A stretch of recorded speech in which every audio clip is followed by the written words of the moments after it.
Hi, everybody. To wrap up National Mental Health Awareness Month, which is May, we're continuing with our focus on speaking with our loved ones about mental health issues. Today, we welcome Gina.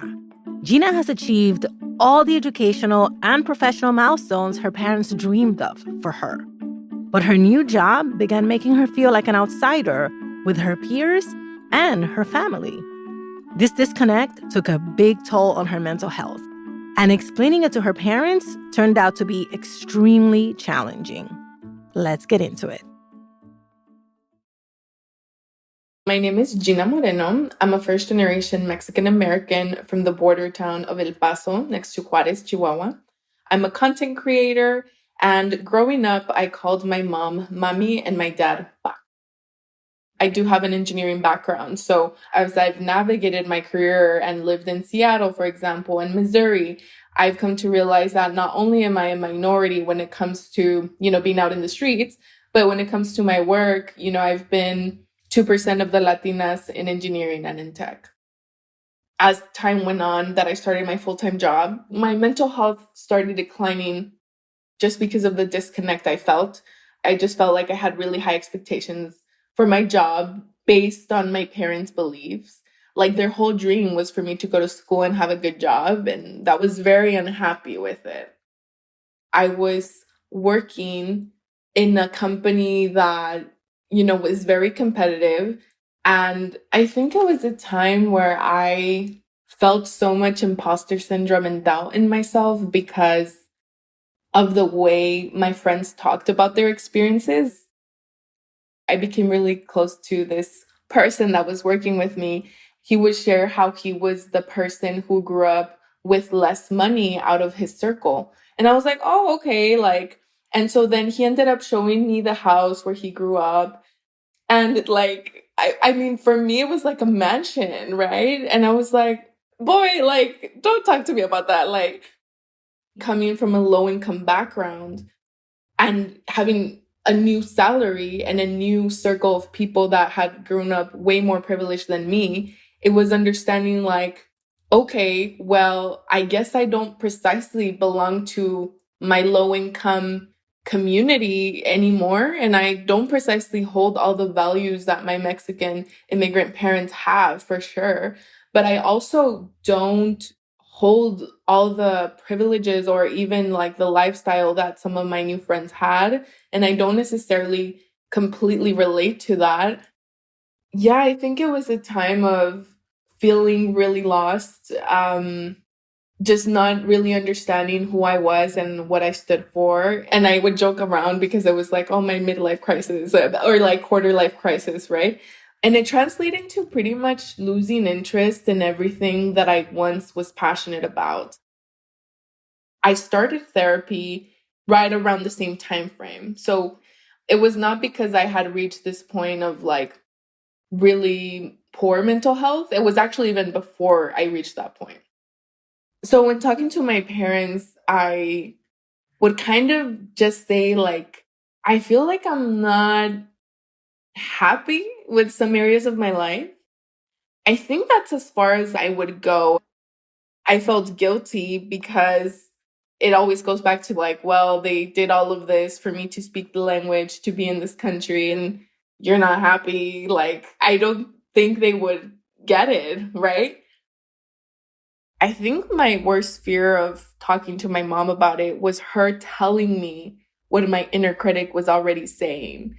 That, I was being ungrateful, that these experiences were not as extensive and dramatic as I was making them seem, that it was no big deal. And I was really afraid of that because it's I just love my mom so much and I've always gotten her support that I was just afraid of her not seeing it and making me feel completely alone.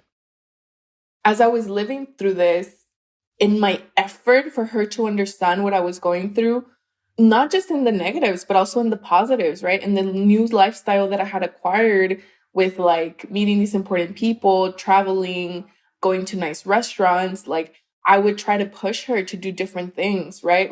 I would invite her to nice dinner places. I would want her to travel with me. And sometimes, you know, I was faced, or not sometimes, but most of the time, I was faced with a lot of disappointment because it was like she didn't quite understand. She's like, what are you doing with your money? I just felt like this need for her validation and 100% understanding. And that's the biggest point, I think, of our growth, of like that codependency of like having to share all of your thoughts and all of your opinions and everything that you wish the other person was and the way that they live their life. I strongly relate my personal journey to mental health and healing as a person. It has also been a journey of self-discovery, of understanding who I am and what my values are outside of my upbringing. Yes, we obviously love each other and see each other as mother and daughter, but we also see each other as humans and as different, powerful women. Hi, everybody. Juleyka here. I'm the host and creator of How to Talk to Mamí and Papí About Anything, and I want to invite you to be on our show. If you're an adult and a child of immigrants from anywhere in the world, I'd love to talk to you about those conversations that are hard but necessary. Things about politics, dating, career, parenting. Seriously, no topic is off limits. Send us an email at hello@talktomamipapi.com and let's get you on the show. That's hello@talktomamipapi.com. See you soon. Hi, everybody. I'm Juleyka Lantigua, the creator and executive producer of How to Talk to High Achievers About Anything. And I'd like to invite you to be a guest on the show. Every episode, we talk to Black and brown folks striving to do big things and looking for ways to level up. Licensed psychotherapist Devon Lewis offers feedback about aspirational challenges we all face. Things like imposter syndrome, perfectionism, and especially how we define success. We'd love to hear about your triumphs and where you still trip up sometimes. Send our producer, Virginia, an email so she can get your story on the show. She's at virginia@lwcstudios.com. So much of what Gina describes deeply resonates with me. I also often feel like I'm straddling two different worlds, two cultures, two sets of values.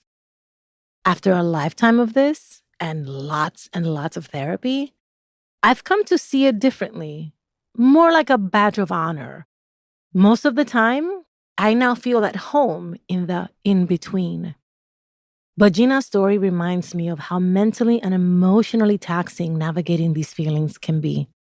Her story made me wonder what we as first gens can do to ease some of the pressure we face as we enter spaces and situations our families have never been in before. If I'm being real, this work of making ourselves at home, of making myself at home in my own skin, in my own life, is ongoing. So how do we integrate it into our day-to-day? To help us figure it out, I called in an expert. My name is Carmen Cusido, and I'm a mental health advocate, Cuban-American, and I'm based in northern New Jersey. All right, easy question. What did you hear in Gina's story? The story that definitely resonated the most was when she said about her friend who was not as wealthy as his other friends, and yet he was still fabulously wealthy. Your parents do the really hard work of like leaving their country, which is traumatic in and of itself. And then you're born here. And then I guess on some level, the parents' generation is like, hey, we did all the hard work. Congrats. Like now it's up to you to carry the bucket all the way to the finish line. But the thing is, like, we are still individuals. We still struggle with our own version of what fitting in might be, our own version of what making it might be, that might be different from our parents' generation. So it's interesting because a lot of our identity formation happens early on, and a lot of that has to do with our immediate family. But she is very clearly moving away from her parents, and whatever identity they imprinted on her, the more economically successful that she feels. And she talks about wanting to take her mom to nice restaurants and the guilt that she feels about her mom asking her, well, why are you spending your money like this? How do we bridge that gap? Because our parents want us to succeed, but we feel all this guilt after succeeding. We all want to belong somewhere, and it's difficult when you feel that you are left out. But I think One of the ways to bridge that gap, honestly, is gratitude. Basically, write 3 things you're grateful for daily. I tend to be very cynical about things. And at first I thought, well, how silly is this? Like, why is this so important? But it actually is, because I think sometimes the feeling of not belonging or the feeling of being apart, from your roots or anything might in part be focusing on what the problem is or what the issue is, not what the ties that bind still are. One of the ways to really bridge those gaps is really just saying, okay, what am I grateful for in this situation? I'm grateful for my parents for this, or I'm grateful to be able to take my mom to a restaurant because now I can do this for her. And if you kind of shift the way that you think about it, that then shifts everything else. I like that. I like that very much because the gratitude is also a way to remind yourself you've earned this. And Gina earned everything that she worked for and that she has. And I think that that's, for immigrant parents, that's a really important value, right? That you earn the thing that you want in your life. And I think across the board, I can stereotype by saying that very much, it doesn't matter your ethnic group, your racial group, your country of origin, that is an ethos that a lot of our immigrant parents want to imprint on us. Work hard, earn everything so that no one can ever say, you owe me anything. But that also can be a little bit of a trap. And it's interesting because she is in many ways a unicorn. She's a Latina in engineering who's a first gen. She's got all these things going for her. So let's talk about the isolation that she mentions. How do we get help? How do we identify that so that we can get help? Well, I think she does a pretty good job of identifying it. She mentioned that she is going to therapy, which I think is very important. I think sometimes instead of just focusing always inward is trying to push it outward and say, what can I do with these feelings and who can I potentially help? And so when I felt alone, sometimes what I do is I try to mentor other people who are either looking to have the same career that I have or whatever the case might be. And it just helps the idea of, hey, to a high school student, you're not alone. I was in your place 10, 15, 20 years ago. And I think sometimes stepping outside of yourself helps. That's one of my go-tos. Like, one of my secret weapons is the fact that I mentor. And it is so important to me to be surrounded by people whom I can be in service to. Like, I want to feel useful. And it absolutely helps with my sense of worth for myself. So I'm so happy that you mentioned that because, yes, therapy is great. And many of us do really benefit from therapy. But there are other things that we can do that can also help to alleviate some of those pressures. So let's talk a little bit about the fact that sometimes as first gens, we have to translate for our parents what our successes mean. Like, you're nodding. Okay, so just explain the nodding. It's actually really funny. If I would win an award, I would have to kind of break down to, my mother was college educated, but my dad only had a 6th grade education. So I would have to be like, Papí, this is what this means. And I would have to give an elaborate explanation of this is what this award is. This is why I won it. What broke my heart, and I'm sure maybe there are other immigrant families that feel the same way. My parents would come, they both had accents. My dad barely spoke English. And because they were shy, humble people,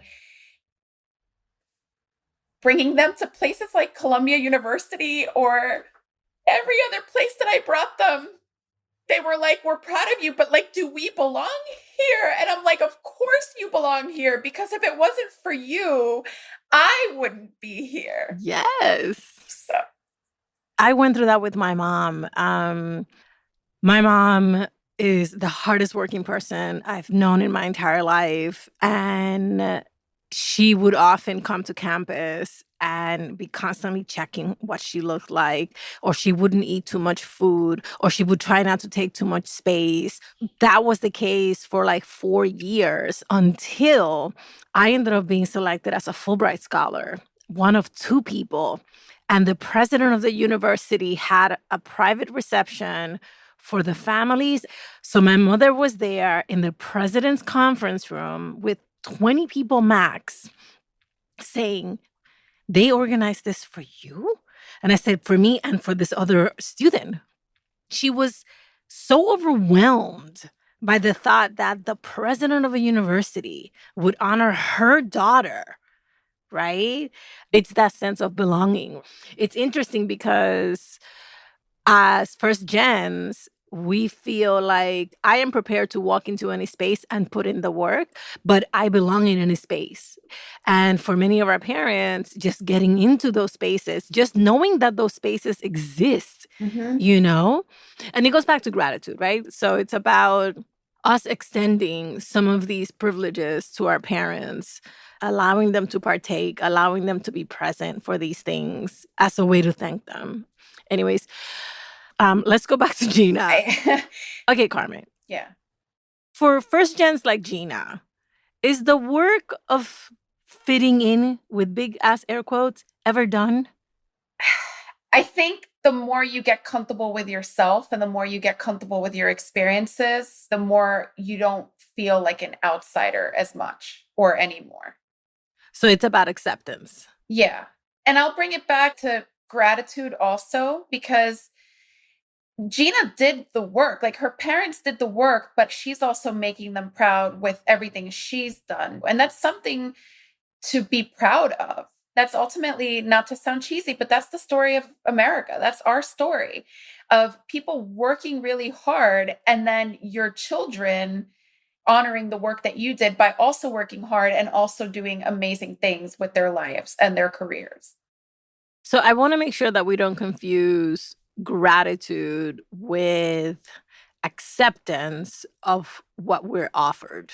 I think that in some instances, some immigrant parents want us to be satisfied with a good level of success, but there are lots of people who want to push beyond that, beyond the comfort of a managerial job, beyond the comfort of a good salary, whatever that might look like. And so I want to make sure that we understand that gratitude does not mean sort of like just settling into what's comfortable, that we also should demand more, should aspire to more. I agree. I think gratitude is just one of the stepping points to get there. But each of us has to determine what it is that we want out of life and what it is that we want to achieve. Yeah, 100%. All right. Any other advice to first gens like Gina about coming to that self-awareness and self-acceptance and on how to navigate the inevitable mental challenges that are going to come when we're trying to do things that have never been done before by people around us? Try to see, okay, I might be the only Latina doing this, but what are the benefits of that? Like, trying to kind of shift the way you think about something. So like when I was like one of a few, or really the only Latina, say in a newsroom, I used to think, okay, what can I do being the only Latina? What kind of stories can I cover or do I know about that other people may not necessarily know about because they don't have this background? So I know she's an engineer, so that's a little bit different, but even I'm sure in her career and what she does, there are things that she could say, okay, what problem can I solve because I'm unique in this position? And I think when you start thinking in ways like that, instead of feeling so much as I feel powerless, it gives you more agency. And I feel that once that kind of happens, there is less of a sense of where do I belong? Where can I fit myself? That's a really great piece of advice. Thank you so much for that. All right, Carmen, please come back. I love talking to you. Thank you. Likewise.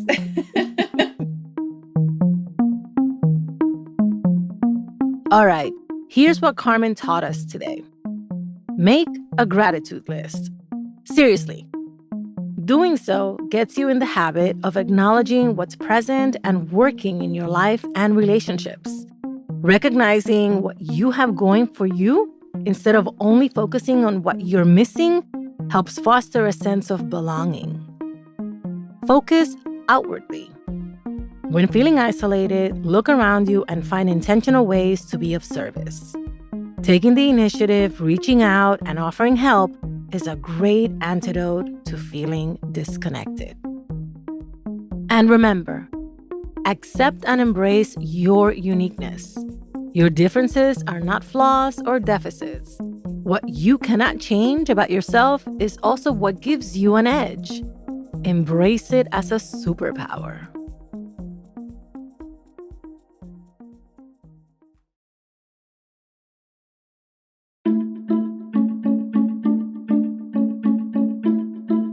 Thank you for listening and for sharing us. How to Talk to Mamí and Papí About Anything is an original production of LWC Studios. Virginia Lora is the show's producer. Trent Lightburn mixed this episode. I'm the creator and host, Juleyka Lantigua. On Twitter and Instagram, we're at Talk to Mamí Papí. Bye, everybody. Talk to you soon.